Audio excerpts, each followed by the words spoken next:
एक होता है कि पढ़ना, एक होता है गुणना। तो गुणा व्यक्ति है जिसने बचपन से लेकर के अब तक जो है ठोकरे खा खा करके लोगों को देख देख करके गुणी बना है। तो ऐसा गुणी व्यक्ति देश को बहुत आगे ले जा सकता है। आज देश में विदेश में हमारा अपना वर्चस्व है, हमारा रुपया चल रहा है, जैसे लोगों का डॉलर चलता था आज हमारा रुपया विदेशों में चल रहा है। अगर हम जाति और धर्म को छोड़ दें और हम केवल देश की तरफ ध्यान दें, जैसे जापानी लोग हैं केवल देश के लिए धर्म के लिए मरते हैं, देश धर्म के लिए मरते हैं सर, धर्म के लिए नहीं मरते, देश धर्म के लिए मरते हैं। और धर्म क्या है? धर्म वो है धृतिक क्षमा दमो अस्त्यम शौचम इंद्रिय निग्रह धीर विद्या सत्यम अक्रोधो दशकम धर्म लक्षणम। धर्म के 10 लक्षण है सर, धैर्य रखना, क्षमा करना, दमन करना इच्छाओं का। ऐसा वहाँ पे कहते थे ये फ्री ले लो, फ्री ले लो, फ्री ले लो। अरे भाई दारू फ्री क्यों कर रहे हो आप? दवाई फ्री करो ना, इसका मेट्रो फ्री कर दो, इसका आना जाना। जो काम करते हैं, जो लोअर लेवल के लोग हैं उनका मेट्रो का, लो कैटेगरी का उनका फ्री करो ना। दारू पिला के अब ये क्वार्टर पीता होगा, चले 1 बोतल पिएगा। आपके घर में 80 लाख का कमोड, फिर अगले 10 साल में भी नहीं होगा, 10 साल के अगले 100 साल में भी नहीं होगा। वो अभी से ही बना रहा है। आपके घर में रिमोट वाले दरवाजे हैं, अपने घुसते ही दरवाजे खुल जाते हैं, पर्दे हट जाते हैं। अगले 100 साल में भी नहीं होगा, चाहे आप कितने भी अमीर हो जाओ। लेकिन पब्लिक का पैसा है, उड़ाए जाओ। बता रहे हैं कि अगर मोदी जी अपने 2 साल का टैक्स देता हूँ, 4 लाख रुपीज़ आप देते हैं सालाना। ठीक है, मैं मानता हूँ 3% लोग देते हैं इंडिया। लगता है सर 2024 का जो माहौल है, 2024 में देश को एक नया प्रधानमंत्री मिलेगा, मोदी जी के अलावा कोई विकल्प नजर आता है? सर कोई विकल्प नजर नहीं आता है। अगर देश को ठीक ठाक से लाना है ना तो 5 साल और दे दीजिए मोदी जी को, फिर देखो वो तो चले ही जाएंगे। और उसके बाद जो है, क्योंकि बहुत लोगों को दिक्कत होगी, जितने भी ये एकजुट हो रहे हैं ना सारे नेता, एक जब ही होते हैं सारे। देखो हाथी जब आता है तो कुत्ते इकट्ठे होते हैं, मेरा मानना ये है। तो जब ये, क्योंकि ये जो हमारे भ्रष्टाचार जो फैल गया है ना, इसको दूर करने के लिए 5 साल के अब के आ जाएंगे तो उनको पता है मुझे अगली बार सत्ता में नहीं आना है। क्योंकि एक सत्ता हमारे देश का राजनीति का परिवर्तन और परिवर्तन की राजनीति है। इस देश का ये हाल है। छोटे लोगों में हम जातिवादों में बटे हुए हैं, हम धर्म में बटे हुए हैं, इसलिए हम देश की तरफ ध्यान नहीं देते हैं। अगर हम जाति और धर्म को छोड़ दें और हम केवल देश की तरफ ध्यान दें, जैसे जापानी लोग हैं केवल देश के लिए धर्म के लिए मरते हैं, देश धर्म के लिए मरते हैं सर, धर्म के लिए नहीं मरते, देश धर्म के लिए मरते हैं। और धर्म क्या है? धर्म वो है धृतिक क्षमा दमो अस्त्यम शौचम इंद्रिय निग्रह धीर विद्या सत्यम अक्रोधो दशकम धर्म लक्षणम। धर्म के 10 लक्षण है सर, धैर्य रखना, क्षमा करना, दमन करना इच्छाओं का, और जो बुरे लोग हैं उनका नाश करना, धृतिक क्षमा दमो अस्त्यम, चोरी ना करना, शौचम पवित्र रहना, इंद्रियों पर वश रखना। और ये 10 लक्षण जो है बताए गए हैं, तो उन 10 लक्षणों को धर्म का लक्षण मानना चाहिए। हिंदू मुस्लिम सिख ईसाई ये कोई धर्म नहीं है।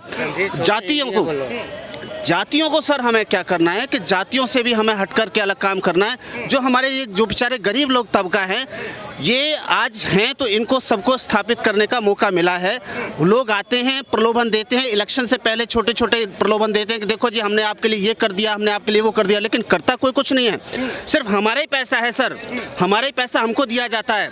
कोई ऊपर से पैसे अपने जेब से पैसा नहीं देते सर, ये सब्सिडी दी जा रही है, हमारे अपनी जेब से कोई नहीं दे रहा है सर, हमारा ही पैसा, जनता का पैसा है। तो इस पैसे को ठीक ढंग से लगाया जाए, देश की सुरक्षा के लिए लगाया जाए, देश के लोगों के लिए लगाया जाए, मेडिकल सुविधाएं अच्छी दी जाएं, लोगों को फ्री में ना बैठा जाए। मैं नहीं कहता फ्री में, कोई भाई नहीं चाहेगा कि हमें फ्री में रोटियां रोड पे मिले, वो चाहेंगे हम थोड़ा कुछ काम करें, हमें कुछ खाना का मिले, लेकिन मेडिकल सुविधाएं लोगों को मिले। अच्छा, जिन मुद्दों पे आप बात कर रहे हैं भाई, मेडिकल सर्विसेज है, जो लोगों की मूल सुविधाएं हैं, जिसमें मेडिकल है, एजुकेशन है और जी ट्रांसपोर्टेशन है हमारा, ये इन सारे मुद्दों पे 2014 से बाद में जब से मोदी जी आए हैं, कोई बदलाव आपको नजर आया है? सर बहुत बदलाव नजर आया है। देखो एक तो ये है कि हम मीडिया में आ गए हैं तो हम अपनी बात कहने का हक है। आप व्हाट्सएप पर भी कोई भी आपके मन में विचार आता है, आप व्हाट्सएप पर लिख करके डाल दीजिए, तुरंत लोगों तक फैल जाता है। कोई भूखा मर रहा है तो हम कोशिश करते हैं कि भाई अगर किसी को देखा तो फोटो खींच कर डाल देता है, कोई गाने वाली को प्रमोट कर देता है, कोई किसी को प्रमोट कर देता है। तो यानी सबके लिए अवसर तो है। अगर किसी अत्याचार हो रहा है तो कोई वीडियो लेकर के डाल देता तो जरूर उसको सजा मिलती है कहीं ना कहीं से, आज नहीं तो कल मिलेगी। लेकिन इतना बदलाव आया है। एजुकेशन की जहाँ तक मैं बात करूँ, देखो मैं एक एजुकेशन के सिस्टम को देख रहा हूँ, जितना हमारे टाइम में एजुकेशन में, शिक्षा में जो था वो आज नहीं है। वो आज नहीं है क्योंकि हम बच्चों को, सर आज शिक्षा में क्यों नहीं है? शिक्षा में बदलाव की जरूरत है कि हमने बच्चों को बहुत आज़ादी दे दी है। कुछ तो कोविड का कारण रहा है, कुछ ये है कि बच्चों को इतनी आज़ादी मिल गई को ठीक ढंग से पढ़ नहीं पा रहे, मोबाइल उनके हाथों में आ गए हैं, सोशल मीडिया पर ज़्यादा टाइम दे रहे हैं। तो जो एजुकेशन का सिस्टम है उसमें परिवर्तन आया है। पेरेंट्स तुरंत पहुँच जाते हैं कि हमारे बच्चों को ऐसा क्यों बोल दिया है, हमारे बच्चों को ऐसा क्यों बोल दिया, तो इसमें भी गिरावट आई है। यानी जो गुरु का का दर्जा दिया जाता था भारत में शिक्षकों को, वो दर्जा तो कम हुआ है और शिक्षा में भी कमी आई है पहले से। अच्छा ये बताइए, जो मोदी जी को बताया जाता है कि मोदी जी तो जो है चौथी पास राजा हैं, केजरीवाल जी का स्टेटमेंट है कि मोदी जी को समझ नहीं आ रहा कि देश कैसे चलाना है। क्या लगता है कि मोदी जी देश अच्छे से चला पा रहे हैं या नेता बदलने की जरूरत है देश को? बिल्कुल नेता बदलने की जरूरत नहीं है, जो मेरा मानना है, क्योंकि जैसे केजरीवाल जी हैं नौकरशाह, एक इच्छा एक व्यक्ति होता है नौकर, वो जिंदगी भर नौकर में ही नौकरी कर कर ही अच्छा काम कर सकता है। अगर आप नौकर को राजा बना देंगे तो वो बेटा अगर कर देगा, आप दुकान पर कभी नौकर को राजा बनाकर बैठा दीजिए, वो दुकान नहीं चला पाएगा सर। वो जब वो ऊपर राजा होगा उसके, तो वो नौकर शाह अच्छा काम करेगा। ये देश बुद्धिजीवियों से चल रहा है, ऐसे केजरीवाल जैसे नौकरों से ही चल रहा है, नौकरशाहों से चल रहा है। अगर ये बुद्धिजीवी अपना विचार देते हैं तो मोदी जी आगे बढ़ते हैं। कोई भी राजा जो होता है वो अकेले निर्णय नहीं लेता है, उसके पास एक IAS की टीम होती है, बड़े बड़े अधिकारियों की टीम होती है, उसकर से जान करके वो अपने विचार रखता है। और अनपढ़ नहीं है, ये सब लोग अनपढ़ हैं, इनमें सब बुद्धिजीवी हैं सर। एक होता है कि पढ़ना, एक होता है गुणना।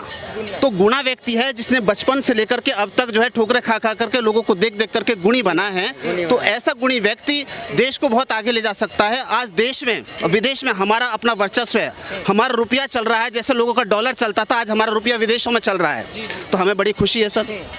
तो इसलिए हम तो चाहेंगे, प्लस देशों ने स्वीकृति दी है भारतीय रुपयों में व्यापार करने की। बिल्कुल 30 देशों ने स्वीकृति दी है कि हम 30 देशों में अपने रुपया को चला सकते हैं। पहले हम अपना रुपया लेकर जाते थे, उसको डॉलर में चेंज करते थे, फिर हम अपना वहाँ जाकर काम करते थे। आज हमारा रुपया वहाँ फटाफट चलता है।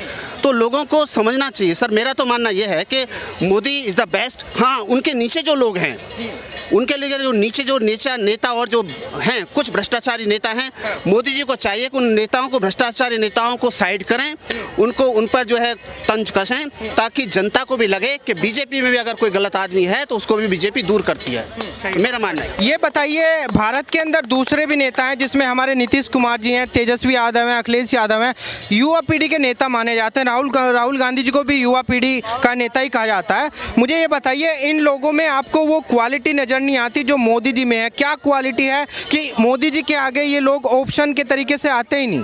देखो, मोदी जी का सर सबसे बड़ा ये है कि वो विजन लेके चलते हैं कि मेरी भारत माँ, और बढ़ते चलते हैं। और इनका जो उद्देश्य है ना, नीतीश हैं या जो भी हैं, उनका है कि अपना भरना फिर आगे चलना।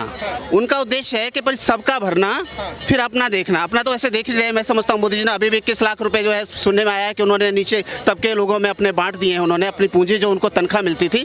तो ऐसा, क्योंकि कोई भी नेता आता है सर, इसमें पहले जैसे नेता बनता है उसके बाद गाड़ी घोड़े कहाँ से आ जाते हैं, बनते ही आ जाते हैं, महीने 2 महीने में आ जाते हैं। तो ऐसा नहीं होना चाहिए, उनकी भी जाँच होनी चाहिए। तो ये नेता जो वो लेता है जो केवल अपनी 10 पीढ़ियों तक का धन इकट्ठा करना चाहते हैं, ये वो नेता हैं जिनका स्विस बैंक में अकाउंट रहे हैं। तो ऐसे नेताओं को देश में जरूरत नहीं है। अब देश को जरूरत नहीं है ऐसे नेताओं की जो केवल अपना पेट भरना चाहते हैं, जो हमें जातियों में लड़ाना चाहते हैं, जो हमें धर्म में लड़ाना चाहते हैं, जो हमें क्षेत्रवाद में लड़ाना चाहते हैं, जो हमें जो है भाषाओं में लड़ाना चाहते हैं। ऐसे नेता की अब कोई ज़रूरत नहीं है। हमको चाहिए कि अब हम उच्च स्तर पर आकर के बातों को समझे कि कौन नेता हमें भड़काने की कोशिश कर रहा है, कौन हमें कहीं ले जाने की कोशिश कर रहा है। मेरा मानना सर ये है। तो देश तभी आगे चल पाएगा जब हम एक लकीर एक साथ होकर के अपने मत को दें, एक नेता अच्छे से चुनें।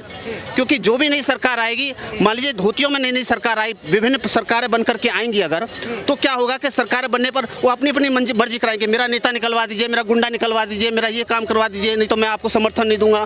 तो ये सब चीज़ें सब जब ठीक हो पाएंगी जब हम एक ही पार्टी को चुनें। बहुत सारे लोगों को मोदी जी से शिकायत है, लेकिन वो शिकायत अगर अपने निजी स्वार्थों को छोड़ दें तो आपको कोई शिकायत नहीं होगी। 2024 में जो लोकसभा चुनाव होगा, देश को नया प्रधानमंत्री मिलेगा। आपके अनुभव से क्या लग रहा है कि मोदी जी का रिपोर्ट कार्ड क्या है पिछले 9 सालों का? मेरे को तो मोदी का रिपोर्ट कार्ड बहुत बेहतर है in comparison to other governments. देखिए, विकास तो होना ही है, चाहे कांग्रेस आएगी तो भी विकास होगा।